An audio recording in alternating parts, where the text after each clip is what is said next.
Bradesco. Entre nós, você vem primeiro. Boa noite. Boa noite para você. O volume de apreensões de drogas não para de aumentar em todo o país. O número de prisões por tráfico também. Em São Paulo, tem uma variedade de maconha que tem chamado a atenção pelos danos irreversíveis ao sistema nervoso. E custa caro. 100 gramas dessa droga podem custar R$5 mil. A droga Ice, derivada da maconha, teve um recorde de apreensões em São Paulo, quase 800 quilos em 2025. O Ice pode causar dependência e danos cognitivos por causa da alta concentração do princípio ativo THC. A droga é extraída das flores da maconha. O Jornal da Record encontrou nas redes sociais vídeos que ensinam a produzir a variante, vendida por um preço muito maior. 100 gramas talvez R$5 mil.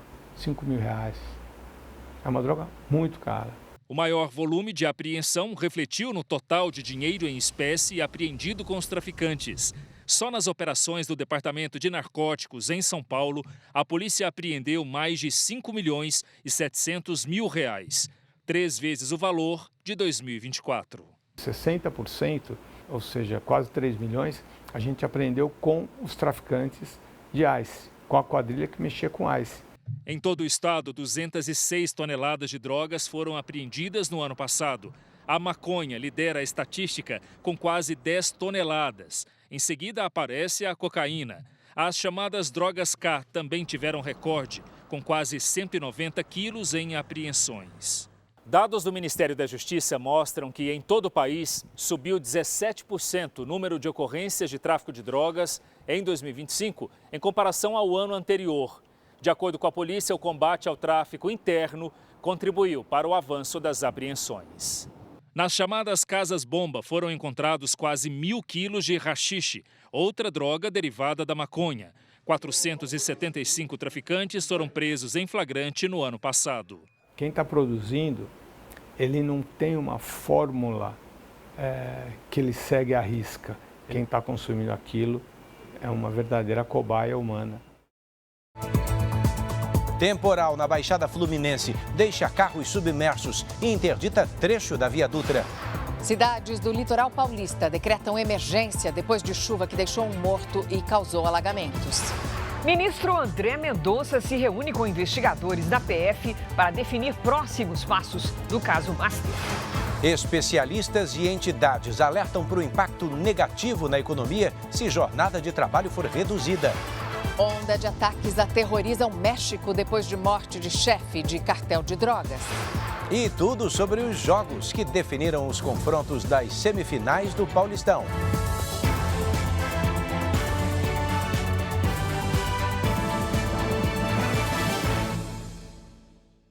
Oferecimento Bradesco. Ajuste seus limites do Pix para um carnaval seguro.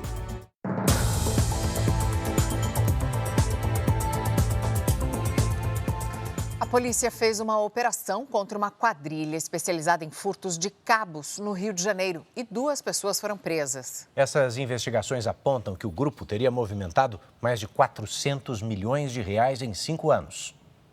A rua vazia durante a madrugada é o cenário ideal para o furto. Com um alicate, o homem rompe os cabos de um poste. Além do risco de um acidente, esse tipo de crime causa muitos prejuízos. Nesta escola estadual, na Baixada Fluminense, o ano letivo começou sem energia. Toda a rede elétrica foi furtada durante as férias. Já são quase 20 dias sem luz. O jeito foi ir em cada sala de aula e verificar qual tinha melhor luz natural. A luz do sol está entrando, então aqui a gente vai alocar uma turma. A Secretaria de Educação informou que a unidade foi vistoriada e que o reparo será realizado. No mês passado, bairros da zona sul do Rio também ficaram mais de 30 horas às escuras. A concessionária de energia atribuiu o problema ao furto de cabos subterrâneos. O furto de cabos não está restrito ao Rio de Janeiro. No ano passado, foram mais de 25 mil ocorrências desse tipo em todo o país, segundo o levantamento da Associação Brasileira das Distribuidoras de Energia Elétrica. Foram levadas 975 toneladas de cabos, 3 vezes mais do que no ano anterior. Hoje, a polícia do Rio realizou uma operação para desarticular uma quadrilha especializada no furto de cabos. 2 pessoas foram presas em flagrante. As investigações mostraram que o grupo usava caminhões para arrancar o cabeamento. O material era enviado para comunidades controladas pelo Comando Vermelho e repassado para siderúrgicas fora do estado. Também houve buscas em São Paulo, Minas Gerais e Tocantins. Além de receptação, há indícios de lavagem de dinheiro. Nos últimos 5 anos, eles movimentaram 417 milhões de reais e a maioria das pessoas não tinham condições nenhuma de estar movimentando aquela quantia. Os corpos dos 5 integrantes da banda Mamonas Assassinas foram exumados hoje em Guarulhos, na Grande São Paulo. O acidente aéreo que matou os artistas vai completar 30 anos no início de março. A iniciativa partiu das famílias das vítimas que entraram em acordo para cremar os restos mortais e construir um memorial no cemitério onde os artistas foram sepultados. A homenagem acontece às vésperas dos 30 anos da morte dos integrantes da banda. Depois da cremação, as cinzas dos artistas serão utilizadas no plantio de 5 árvores. Cada uma vai representar um dos músicos, em um espaço que poderá ser visitado por fãs e familiares. Precisa ser relembrado, né? Que os caras eram bons mesmo. Dinho, Bento, Júlio, Sérgio e Samuel morreram em 2 de março de 1996, depois de um show em Brasília.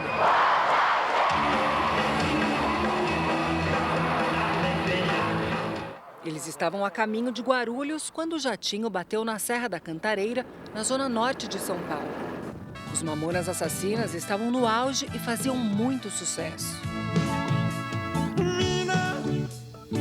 Seus cabelos é da hora, seu corpo é um violão. Quando você fala de Mamonas, todo mundo lembra onde estava, arranca um riso, arranca uma memória, arranca uma lembrança. E aquilo fiquei assustado, Maria chorando começou a me explicar.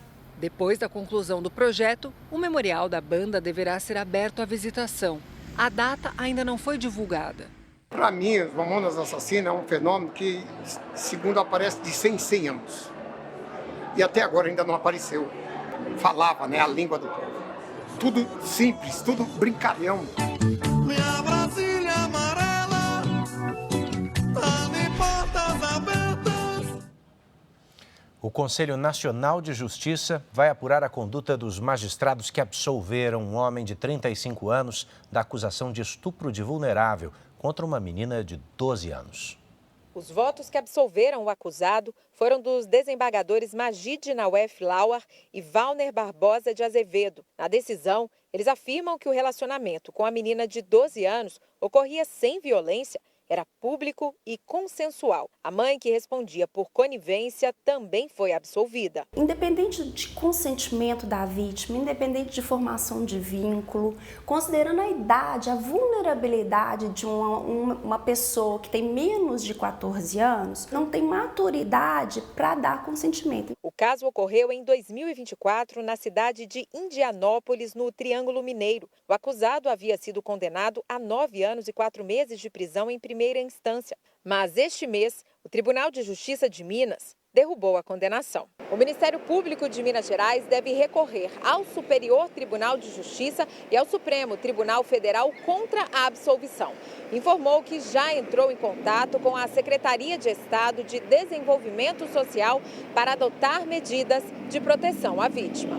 O Conselho Nacional de Justiça determinou a abertura de um pedido de providências para apurar a atuação do TJ de Minas e do desembargador Magid Lauer, relator do processo. Eventualmente, se apurando alguma conduta ilícita dos magistrados, sem dúvida nenhuma, eles podem inclusive serem aposentados para bem do serviço público. Em nota, o TJ informou que o processo tramita em segredo de justiça e o desembargador fica, por lei, impedido de se manifestar ou dar informações sobre o caso. Os conselheiros tutelares de Belo Horizonte manifestaram repúdio à absolvição. E isso faz com que abusadores, pedófilos tenham um respaldo para continuar fazendo novas vítimas. Então, significa um grande risco, um prejuízo enorme na proteção integral da criança e do adolescente. Hoje foi encontrado o corpo do idoso que foi soterrado por um deslizamento de terra durante as fortes chuvas que atingiram o Vale do Paraíba e o litoral de São Paulo. Olha, Peruíbe, na Baixada Santista, e Ubatuba, no litoral norte, estão em situação de emergência. Esta imagem da câmera de monitoramento mostra o quintal e a rua completamente alagados. Antes de deixar a casa às pressas, Marli fez esses vídeos. Tenho geladeira, tenho freezer. O máximo que eu consegui fazer foi desligar para não dar curto. Agora vamos aguardar, vamos ver o que vai sobrar, se alguma coisa, né? Ela e o marido estão na casa de uma amiga. Alguns moradores resistem e enfrentam a enchente. Tem que enfrentar água na cintura, às vezes até no peito, dependendo da quantidade de chuva. Em apenas 3 dias, choveu em todo o litoral paulista, mais que o dobro do esperado para o mês de fevereiro inteiro. Em Peruíbe, a prefeitura decretou estado de emergência por causa dos temporais. Mais de 320 moradores estão desabrigados. A prefeitura transformou 2 escolas em abrigos temporários. A gente é a primeira vez passando por isso, então a gente veio no meio da água, na cintura. Aí o bombeiro resgatou a gente no meio que já tinha saído do alagamento. Em Ubatuba, no litoral norte, 400 casas foram atingidas. A prefeitura decretou situação de emergência. Em Natividade da Serra, no Vale do Paraíba, o corpo de um idoso de 67 anos foi encontrado hoje. A casa dele foi atingida por um deslizamento de terra. Ele chegou a mandar um áudio para a mulher. É que não dá nem para sair daqui. Não tem nem jeito, não tem nem para onde ir. A Defesa Civil de São Paulo montou um gabinete de crise para monitorar as chuvas e coordenar ações de combate. Ele vai permanecer ativado até quinta, que é quando esses dias todos, terão chuvas mais intensas. O governador de São Paulo, Tarcísio de Freitas, falou sobre o auxílio às vítimas das enchentes no litoral do estado. A nossa ideia é que a gente continue dando suporte e avaliando aí com as prefeituras a necessidade de reparos na infraestrutura municipal, e o governo vai entrar ajudando aí esses municípios que estão sendo afetados pelas fortes chuvas. E várias cidades da região metropolitana do Rio de Janeiro também ficaram alagadas à tarde depois de um temporal. Um trecho da Via Dutra chegou a ser interditado. O carro foi arrastado pela correnteza em Nova Iguaçu, na Baixada Fluminense. Este outro também. Logo depois foi içado por uma retroescavadeira. Não sobrou nada. Aconteceu na última chuva antes do carnaval. De carro ser arrastado, moto ser arrastada, mas pra gente ninguém avisou nada. Desde sábado, Nova Iguaçu já registrou mais de 130 ocorrências, entre deslizamentos de terra e desabamentos de muros. Também choveu forte em outras cidades da Baixada Fluminense, como Duque de Caxias e São João de Meriti. Na Via Dutra, inundações atrapalharam o trânsito. A chuva foi tão intensa que chegou a causar a interdição de um trecho aqui da Dutra. A capital está no estágio de risco 2, em uma escala que vai até 5. São muitos pontos de alagamento, principalmente na Zona Norte. Em alguns trechos, os carros quase foram encobertos durante o temporal. A chuva invadiu prédios e provocou estragos na garagem. A chuva forte também causou interrupções no transporte de trens e a suspensão de algumas linhas de ônibus.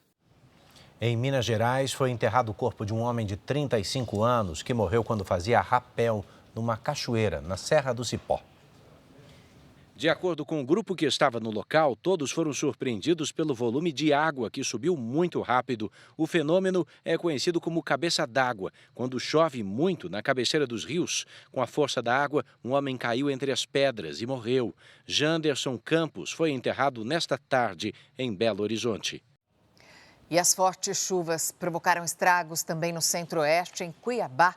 A segunda-feira foi de limpeza das áreas alagadas. Caminhões-pipa passaram o dia limpando as áreas atingidas pela inundação. Ontem, várias avenidas de Cuiabá ficaram totalmente tomadas pela água. Moradores usaram uma corda para resgatar o motociclista que caiu de uma ponte. Este carro tentou atravessar o alagamento e foi arrastado pela enxurrada. O motorista escapou sem ferimentos. Em poucas horas, choveu mais de 100 milímetros na cidade. Tem um corredor de umidade provocando ainda mais temporais nas regiões sudeste, centro-oeste e sul do Brasil. Quem tem os detalhes é Lidiane Sayuri. Oi, Lid, boa noite. Oi, Edu. Uma forte circulação de ventos mantém esse corredor de umidade até o fim de semana, com alerta para novos deslizamentos. Boa noite a você. Mariana, boa noite. E uma boa noite para você que está com a gente. No Nordeste, a chuva ganha força, principalmente na Bahia, com risco de alagamentos e enxurradas. Nesta terça, o sol aparece no Rio de Janeiro e em São Paulo. A nebulosidade aumenta e pode chover a qualquer hora. Máximas de 33 e de 28 graus. Em Goiânia, dia nublado, com chance de temporais. Máxima de 24 graus. No sul, uma frente fria deixa o tempo instável no Rio Grande do Sul, com alerta de temporais isolados e rajadas de vento e granizo. As imagens de satélite mostram muitas nuvens pelo país.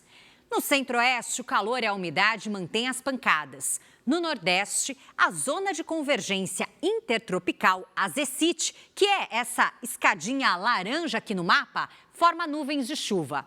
No norte, chuva forte em curtos períodos no Amapá e no norte do Pará.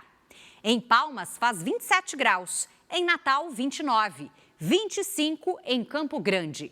32 em Vitória. Em Porto Alegre, até 31. Tempo Delivery. O Dalmir é de Nova Friburgo, Rio de Janeiro.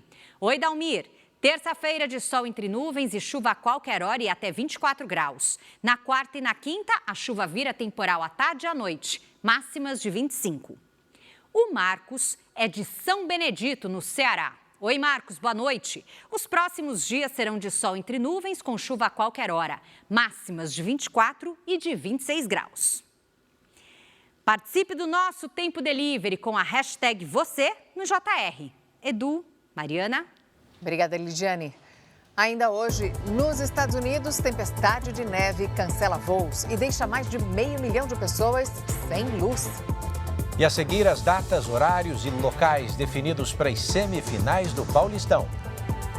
Novo Horizontino e Corinthians jogam sábado às 8h30 da noite. Palmeiras e São Paulo no domingo, no mesmo horário. E as duas semifinais têm transmissão da Record.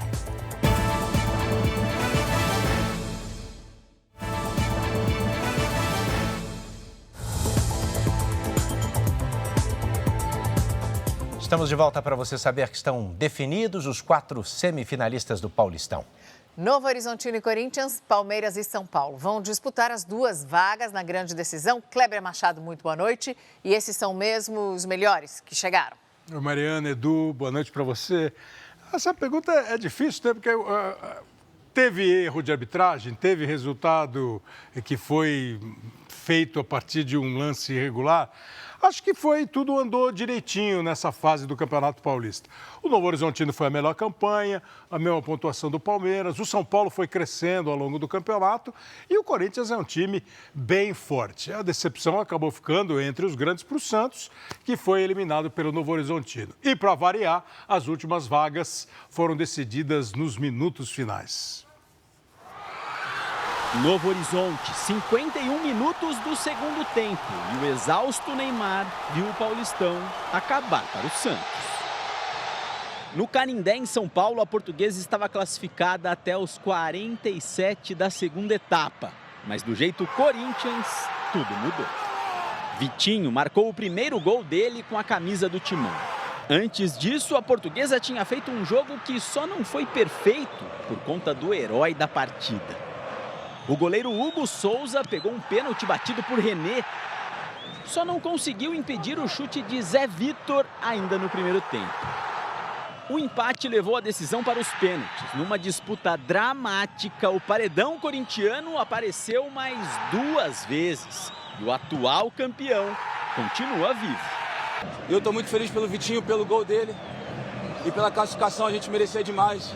E agora a gente vai forte buscar nosso bicampeonato. O Corinthians vai enfrentar o time de melhor campanha do Paulistão. O Novo Horizontino, em casa, não se intimidou frente ao Santos de Neymar. Saiu na frente com Rômulo. Mesmo depois do empate santista com Gabriel Bontempo, foi premiado com um gol de Leonaldi, quando faltavam apenas 10 segundos para acabar a partida. Agora é aproveitar essa vitória, né? Acho que foi sofrido, mas no final a gente sai vitorioso. No Paulistão é assim, cada segundo conta. E tá vindo mais emoção por aí. Hoje, na sede da Federação Paulista, ficaram definidos os dias, horários e locais das semifinais. Sábado, às 8h30 da noite, o Novo Horizontino recebe o Corinthians. E no domingo, Palmeiras e São Paulo se enfrentam em Barueri, no mesmo horário. O Verdão passou com facilidade pelo Capivariano e o tricolor paulista venceu o Red Bull Bragantino. As duas semifinais do Paulistão você vai acompanhar na tela da Record, do R7 e do Record Plus. Encontro marcado, portanto. Na saída do campo, o goleiro Hugo Souza sofreu ataques racistas de torcedores da Portuguesa. O Hugo disse que episódios como esse não podem ser naturalizados ou ignorados e espera que o caso seja apurado com rigor. Em nota, a Portuguesa repudiou as ofensas e tenta identificar os responsáveis pelos xingamentos. Você vai ver a seguir, especialistas e entidades alertam para o impacto negativo na economia se a jornada de trabalho for reduzida. E também no México, mais de 60 pessoas morrem numa onda de ataques depois da execução do traficante mais procurado do país. El Mencho era chefe do cartel de Jalisco e foi encontrado em cabana com a ajuda dos Estados Unidos.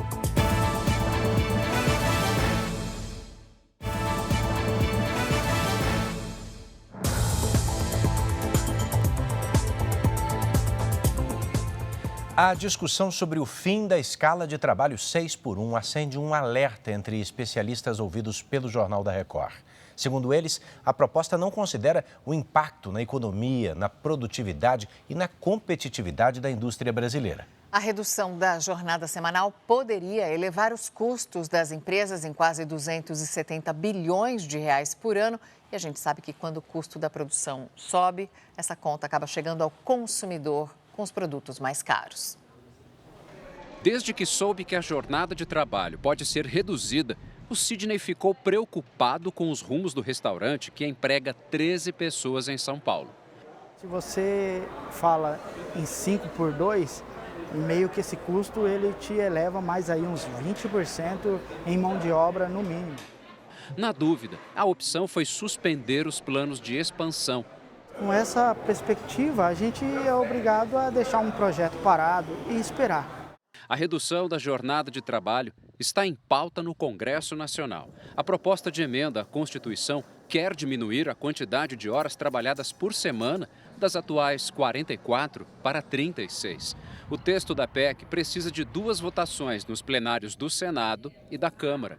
Então, alguns setores terão condições, de contratar mais pessoas para ocupar e manter o nível de atividade econômica, e alguns setores vão ter que fazer seus ajustes e provavelmente vão levar esses trabalhadores para a informalidade ou desempregados. Diversos setores da economia estão apreensivos com a possibilidade de redução de jornada. Empregadores são unânimes em afirmar que um dia a menos de trabalho por semana deve provocar consequências negativas, como redução de salários e demissões. A Confederação Nacional da Indústria, por exemplo, estima que os custos operacionais das empresas podem aumentar em até 267 bilhões de reais por ano. Só na indústria, o impacto estimado é de quase 90 bilhões de reais. O que as empresas estão tentando demonstrar é que para esse trabalhador, que eventualmente vai trabalhar 4 horas a menos e vai continuar ganhando a mesma coisa, ele vai pagar mais pelo arroz no supermercado, ele vai pagar mais pela carne no supermercado, porque os custos de quem produz vão ser incorporados a isso. Ficaria mais caro contratar trabalhadores, principalmente para as micro e pequenas empresas. O micro e pequeno empresário é aquele que menos tem poder de reação financeiro, né? Então, muitas vezes ele trabalha ali no limite de margens muito apertadas, né? É importante destacar que no Brasil, 95% das empresas são micro e pequenas, que empregam 60% da população seletista. Então, para esse tipo de empresário, o impacto vai ser substancial, o que coloca a economia, de certa forma, em risco. Mais de 600 mil empregos formais podem ser perdidos como consequência do fim da escala atual, segundo o Centro de Liderança Pública. Os setores mais afetados seriam o comércio, a agricultura e a construção civil. Para os empresários, o maior problema é que o Brasil tem uma baixa produtividade e falta automação de funções. A medida poderia derrubar o produto interno bruto do Brasil em 11%, de acordo com a ABIMAQ. O aumento de custo no produto final com a redução de jornada, ela vai ou causar aumento de preço para o consumidor, e aí uma transferência para a inflação, ou então perda de competitividade. Nós entendemos que antes o Brasil tinha que estar trabalhando os itens que causam a falta de competitividade e produtividade do Brasil, para depois tratarmos da redução de jornada. Uma forma de compensar as perdas financeiras de uma possível mudança na jornada de trabalho seria promover uma desoneração da folha de pagamento para empresas de todos os setores. Uma proposta de emenda constitucional foi protocolada no início do mês no Senado. A proposta prevê a redução dos encargos sobre o emprego formal, o que diminuiria o impacto nos custos de produção e na geração de riquezas. É bom para o empregador, porque ele vai ter um custo do emprego menor, ou seja, ele vai contratar mais. Ele vai contratar não só o empregado, mas ele vai contratar salários melhores, porque ele vai ter um ambiente propício para isso. E o principal de tudo, vai ser bom para o trabalhador. Se a gente quer um trabalhador que ele tenha mais tempo para descanso, a gente precisa dar instrumentos para que as empresas possam ter mecanismos de fornecer a esse trabalhador maior tempo de descanso. Isso é uma evolução da relação de trabalho. A Justiça da Paraíba condenou o influenciador Ítalo Santos e o companheiro dele, Israel Nata Vicente, pela produção de conteúdo pornográfico envolvendo adolescentes. Ítalo recebeu pena de 11 anos e 4 meses. Israel foi sentenciado a mais de 8 anos. A defesa deles ainda vai recorrer. 2 trabalhadores morreram e um ficou ferido em estado grave depois da explosão de um tanque com 350 mil litros de etanol em Volta Redonda, no Rio de Janeiro. Moradores precisaram ser retirados por segurança. As circunstâncias do acidente vão ser investigadas. Os corpos das 6 vítimas do acidente com uma lancha na divisa com Minas Gerais foram enterrados em Franca, interior de São Paulo. Entre os mortos está uma mulher e o filho de 4 anos. A embarcação com 15 pessoas atingiu um pia na noite de sábado. De acordo com a polícia, o condutor não tinha habilitação.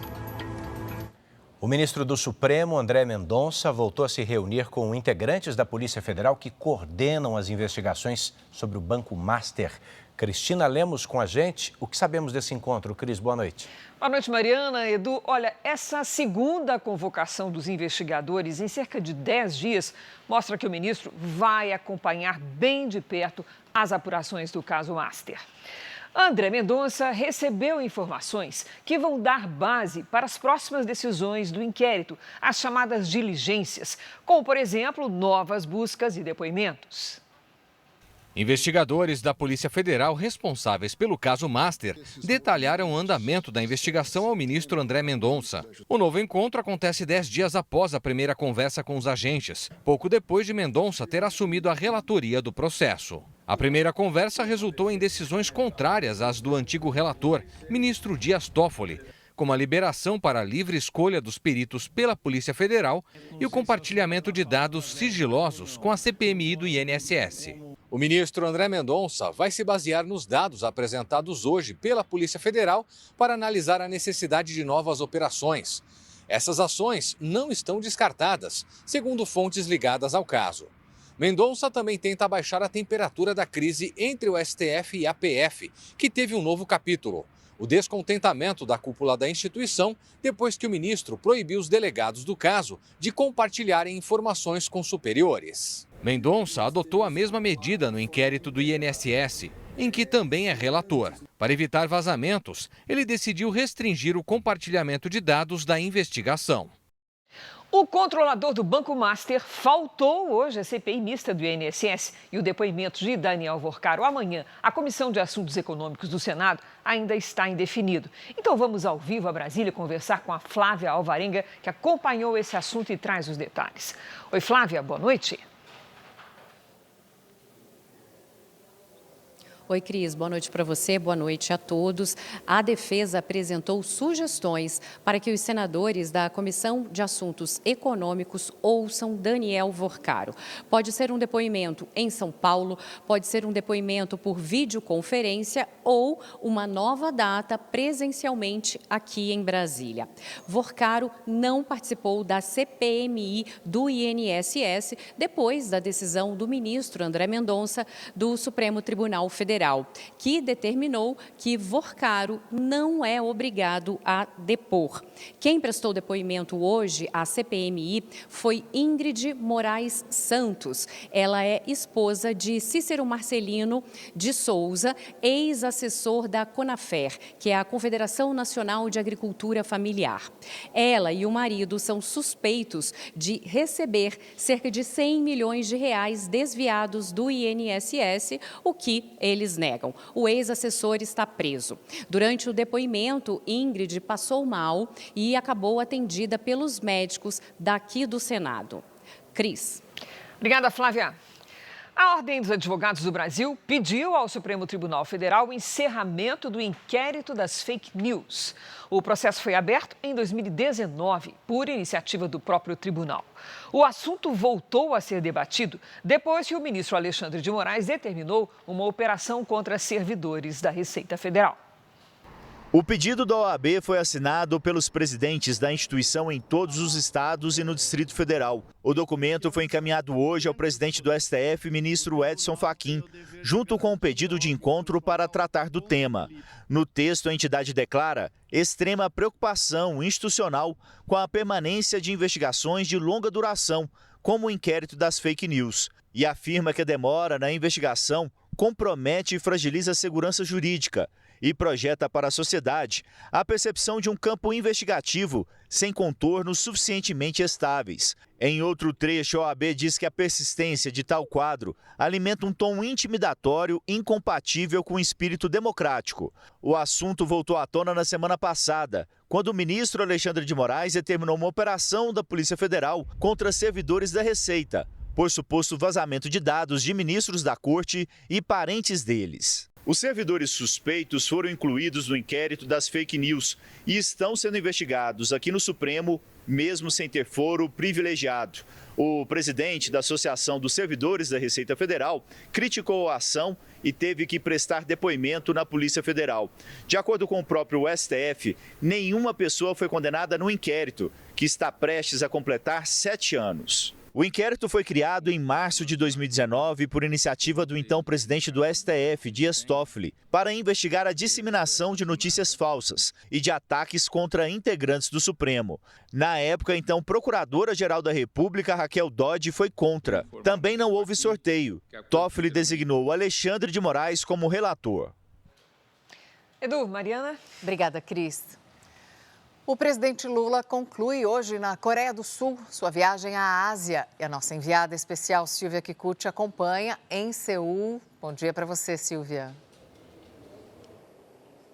Oi, Mariana. Boa noite a todos aí no Brasil. Boa noite, Edu. Aqui já é terça-feira em Seul. E daqui do hotel, o presidente parte para o embarque para o Brasil com escala em Abu Dhabi, onde vai se encontrar com o presidente dos Emirados Árabes. Assim como na Índia, ele fechou dezenas de acordos na Coreia do Sul. A visita de Estado começou com as tradicionais cerimônias oficiais. A Casa Azul, que é a sede presidencial sul-coreana, concentra a visita de Estado em Seul. É aqui que ocorrem os compromissos centrais, encontros com políticos, reuniões privadas, assinatura de acordos. A agenda busca fortalecer a relação entre os dois países, com foco em cooperação e negócios. Na visita, os dois presidentes assinaram acordos e memorandos de entendimento. São compromissos de cooperação em áreas como comércio, agricultura, saúde, ciência e tecnologia, além de parcerias entre a Polícia Federal do Brasil e a Polícia Sul-Coreana. Lula reforçou o potencial brasileiro em terras raras, que tem minérios essenciais na fabricação de diversos produtos eletrônicos. Já a Coreia do Sul é o segundo maior fabricante de semicondutores do mundo. Hoje, elevamos o relacionamento entre Brasil e Coreia ao patamar de parceria estratégica e lançamos um plano de ação com iniciativas concretas para os próximos 3 anos. Lula também participou de um fórum econômico. O encontro reuniu empresários de 230 corporações e representantes de setores estratégicos. As perspectivas são extraordinárias, da gente ter mais investimento no Brasil, mais geração de emprego, como fruto desse trabalho que a gente tem feito. Também ficou acertado que uma equipe da Coreia do Sul vai inspecionar os frigoríficos brasileiros para liberar a venda de carne depois de 17 anos de negociações. Um mercado que o Brasil desejava há muito tempo e agora demos um passo definitivo. Os consumidores coreanos ficarão satisfeitos pela qualidade e pelo preço da carne bovina brasileira. De volta ao Brasil, começa amanhã o julgamento dos acusados de mandar matar a vereadora Marielle Franco e o motorista Anderson Gomes. O caso será julgado pelo Supremo Tribunal Federal. Os dois foram executados em 2018, no Rio de Janeiro. O julgamento vai ser na primeira turma do Supremo Tribunal Federal. Um dos acusados, Chiquinho Brazão, era deputado federal pelo Rio de Janeiro durante as investigações. Ele está em prisão domiciliar. Além dele, serão julgados Domingos Brazão, irmão de Chiquinho e conselheiro afastado do Tribunal de Contas do Rio de Janeiro, Rivaldo Barbosa, delegado da Polícia Civil do Rio, e Ronald Paulo de Alves, ex-policial militar. Todos são réus por duplo homicídio qualificado e pela tentativa de homicídio da assessora Fernanda Chaves. Robson Calixto Fonseca, o Peixe, ex-assessor do Tribunal de Contas do Rio, responde com os irmãos Brazão por organização criminosa. Em 2024, o STF aceitou a denúncia da Procuradoria-Geral da República com base em provas e depoimentos colhidos a partir do acordo de colaboração premiada do ex-policial militar Rony Lessa, o autor dos disparos. Lessa já foi julgado e condenado. O crime teria sido encomendado por causa da atuação de Marielle contra loteamentos ilegais no Rio de Janeiro. Estão programadas 3 sessões da primeira turma do STF, 2 para esta terça e outra para a quarta. A decisão vai ser por maioria. Se houver condenação, as penas vão ser definidas pelo colegiado. A soma das penas por duplo homicídio qualificado, tentativa de homicídio e organização criminosa pode passar de 70 anos de prisão. Os réus seguem presos preventivamente e negam qualquer envolvimento nos crimes. Ao menos 62 pessoas morreram no México numa onda de violência provocada pela morte do chefe do cartel de drogas, o criminoso mais procurado do país. Veículos carbonizados, escolas fechadas, ruas desertas e mais de 2.500 militares prontos para agir. O cenário de guerra é consequência de um domingo de terror no país. Segundo autoridades, integrantes de facções reagiram a uma operação que terminou com a morte do chefe do cartel de Jalisco, um dos maiores do México. Passageiros do aeroporto de Guadalajara, no estado onde o narcotraficante morreu, entraram em pânico ao ver colunas de fumaça no entorno. Um dos homens mais procurados do México e dos Estados Unidos, El Mencho, foi localizado em Tapalpa, em uma cabana afastada da cidade. Ele foi baleado e morreu enquanto era transportado de avião para a capital mexicana. Nemésio Oseguera Cervantes, ou El Mencho, nasceu no México, mas se mudou para os Estados Unidos em 1994. Depois de cumprir 3 anos de prisão por tráfico de drogas, ele voltou para a terra natal e chegou a ingressar na polícia mexicana, mas ao lado do cunhado, alavancou as operações do cartel de Jalisco. A principal operação contra o tráfico de drogas, desde a prisão de El Chapo, foi coordenada pelo Exército, com o apoio do Serviço de Inteligência dos Estados Unidos. O ministro da Defesa do México se emocionou ao homenagear os 25 soldados que morreram na ação. A presidente mexicana, Claudia Sheinbaum, classificou o trabalho como um sucesso e disse que o mais importante é garantir a paz, a segurança e a normalidade à população, o que, segundo ela, já está acontecendo. O presidente Donald Trump ameaçou hoje os países que tentarem se beneficiar da queda do tarifaço e voltou a criticar a decisão da Suprema Corte americana. O presidente dos Estados Unidos fez uma série de declarações hoje em uma rede social e chamou a decisão da Justiça americana de estúpida e mal elaborada. Apesar de invalidar as tarifas baseadas na Lei de Emergência Internacional, Trump disse que a decisão confirma a possibilidade de impor tarifas sob outras leis e que, segundo ele, podem ser aplicadas de uma forma muito mais poderosa e desagradável com segurança jurídica do que as utilizadas inicialmente. Em outra publicação, o presidente americano alertou: qualquer país que queira fazer joguinhos com a ridícula decisão da Suprema Corte, especialmente aqueles que têm roubado os Estados Unidos por anos e até décadas, será recebido com uma tarifa muito mais alta e pior do que aquela que eles concordaram recentemente. As declarações acontecem depois de Trump ter anunciado um aumento de 10% para 15% na nova taxa global sobre produtos importados pelos Estados Unidos.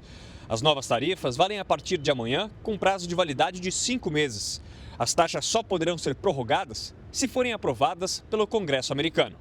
Trump também fez uma homenagem hoje na Casa Branca aos mortos por imigrantes ilegais. Ele convidou parentes das vítimas, incluindo a mãe de Laken Riley, morta em 2024 por um imigrante venezuelano.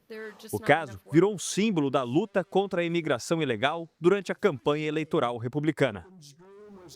O ex-embaixador britânico nos Estados Unidos foi preso após revelações do caso Epstein. Peter Mandelson, de 72 anos, foi preso no Reino Unido. Ele é suspeito de conduta indevida em cargo público. O ex-embaixador teria recebido dinheiro para divulgar documentos sigilosos do governo. Ele era investigado desde o início do mês, quando novos arquivos do caso Jeffrey Epstein foram divulgados. Novas imagens mostram o início do incêndio que causou a morte de 41 pessoas numa boate na Suíça. A gravação mostra uma jovem segurando garrafas de espumante com fogos na ponta que encostam no teto. Foi durante a festa de Ano Novo. O fogo se espalhou rapidamente no local, numa conhecida estação de esqui. 4 pessoas estão sob investigação criminal. Uma tempestade de neve atinge o nordeste dos Estados Unidos e deixa mais de 500 mil de pessoas sem luz. A nevasca também provocou o cancelamento de mais de 10 mil voos e o fechamento das escolas. Ao menos 100 integrantes da Guarda Nacional serão enviados para as regiões de Nova York, Long Island e Hudson Valley. Áreas que devem sofrer mais com a tempestade de neve e os ventos fortes. O prefeito de Nova York declarou estado de emergência e restringiu a circulação de veículos. Na Filadélfia, essa é a primeira vez em 10 anos que a cidade registra mais de 30 centímetros de neve acumulada. No aeroporto, funcionários removeram neve e gelo das pistas. No nordeste dos Estados Unidos, mais de 10 mil voos foram cancelados desde domingo. A tendência é de que este número aumente. 27 estados estão em alerta para nevascas e tempestades de neve, que podem prejudicar a visibilidade e provocar ventos de até 119 quilômetros por hora. Mais de 500 mil de casas e comércios ficaram sem energia elétrica. Aqui em Massachusetts, o governo decretou confinamento. Por isso, as ruas estão praticamente desertas. De acordo com o Serviço Meteorológico, o acúmulo de neve deve chegar a 60 centímetros. Esse morador de Boston conta que nunca viu nada parecido e que começou a limpar a calçada para não deixar que a neve chegue à altura da cabeça. Nas estradas, há muitos veículos parados. Mais de 3 mil caminhões e tratores trabalham para remover a neve das vias.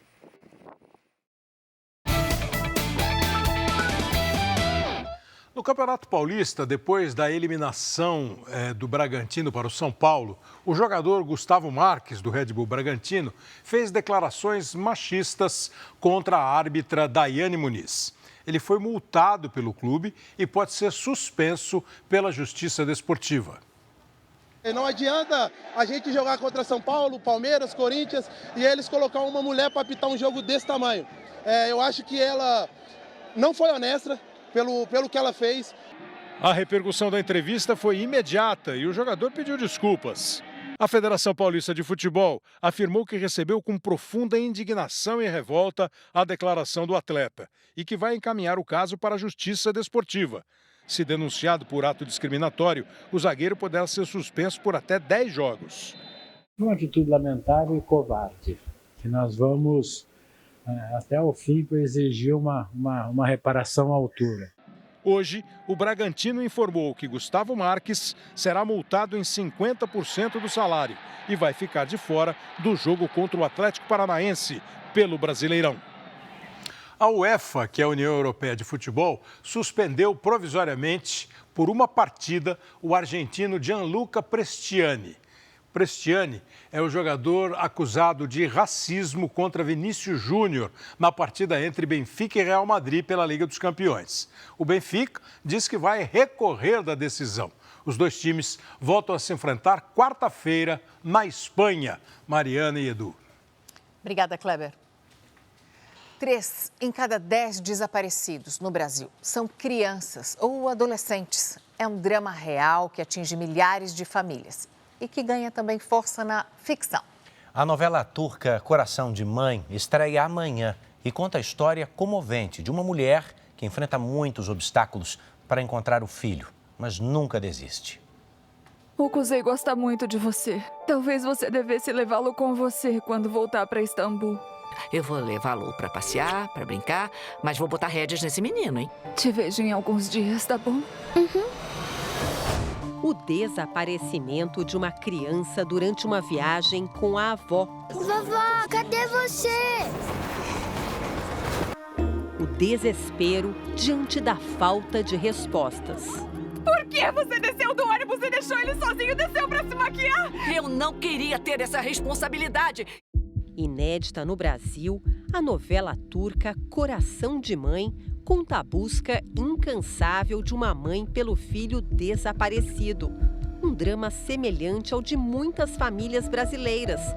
A cada 10 pessoas que desaparecem no Brasil, 3 são crianças ou adolescentes. Entre 12 e 18 anos, o motivo mais frequente é a fuga de casa.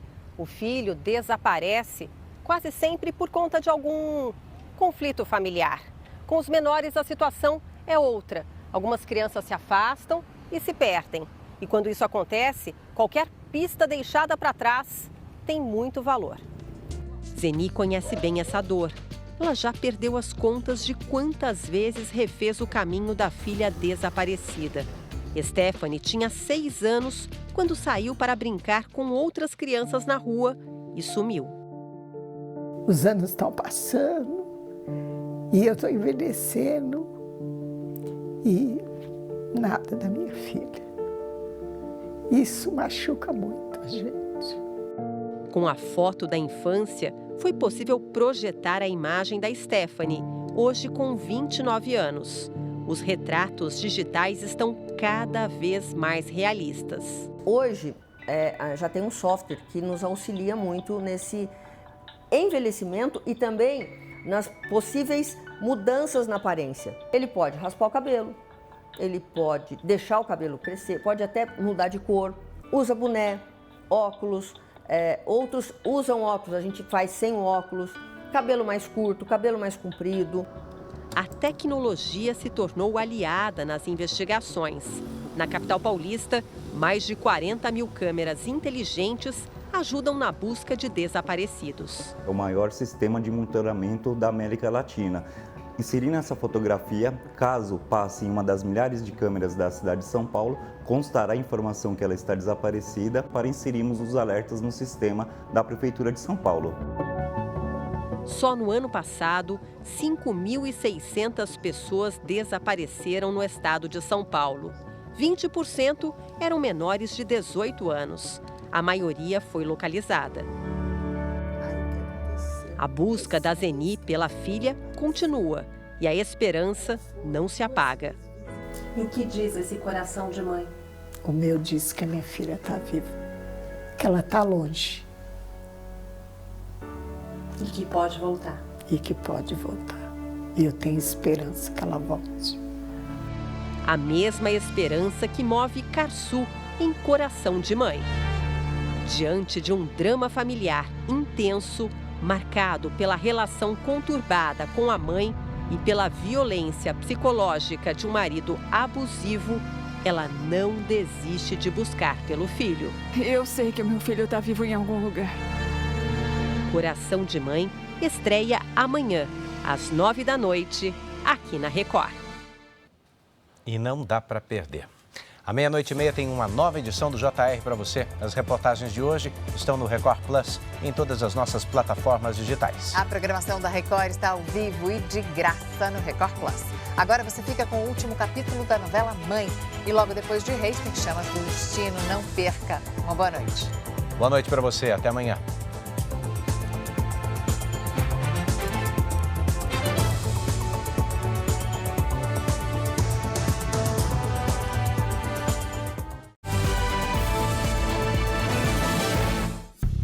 Bradesco. Entre nós, você vem primeiro.